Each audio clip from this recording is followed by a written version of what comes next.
Archie and Poppy were that couple. You know the one. The couple everyone either envied or found slightly nauseating. They were high school sweethearts who actually made it work, moving in together right after college. For 10 years, Archie believed he had found his soulmate.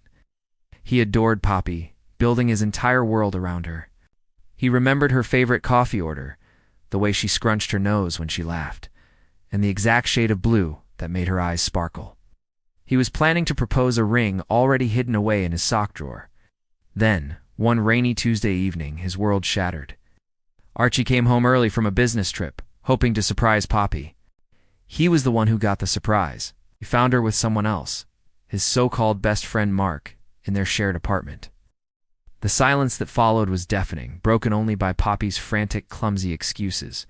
Archie didn't shout. He didn't cry. Just felt a cold, hollow emptiness where his heart used to be. He packed a bag, walked out, and never looked back. The first few weeks were a blur of pain and betrayal.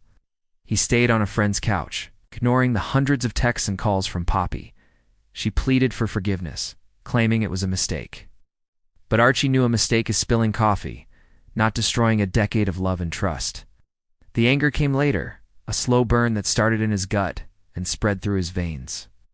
He wasn't a vengeful person by nature, but the sheer audacity of her betrayal with his best friend sparked something he didn't know he had. He didn't want petty revenge. He wanted something more. He wanted to win.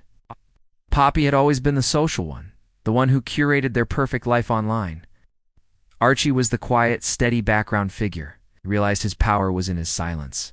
He blocked her on everything. He changed his number, essentially became a ghost.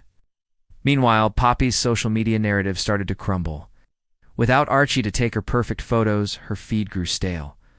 She started posting cryptic, sad quotes, which only made their mutual friends curious. They started asking Archie what happened. He simply told them the truth, calmly and without embellishment. While Poppy was desperately trying to control the narrative, Archie was rebuilding his life. He threw himself into his work, a passion he had somewhat neglected to support Poppy's dreams. He got a promotion, started going to the gym, not for a revenge body, but for his own mental clarity. He reconnected with old friends Poppy had deemed not cool enough. He discovered a new, confident version of himself he hadn't met before. About 6 months later, Archie went to a mutual friend's wedding. He knew Poppy would be there, and for a fleeting moment, he was nervous. But then he saw her across the room. She looked stressed, her smile strained. She was with Mark, who looked deeply uncomfortable. They were trying to project happiness, but it was a poor performance. Archie, on the other hand, felt genuinely calm. He was surrounded by his true friends, laughing at a joke. Later in the evening, Poppy cornered him by the bar. She tried to apologize again, her eyes welling up. She said she missed him, that she had made the biggest mistake of her life. Archie just looked at her, and for the first time, he felt nothing but indifference. "I hope you find whatever you're looking for, Poppy," he said, his voice steady. Then he walked away.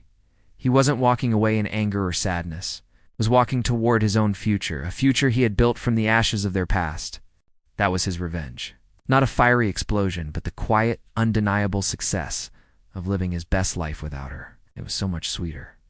What do you think? Was Archie's approach the best form of revenge? Let me know in the comments. Thanks for watching, and don't forget to subscribe for more stories.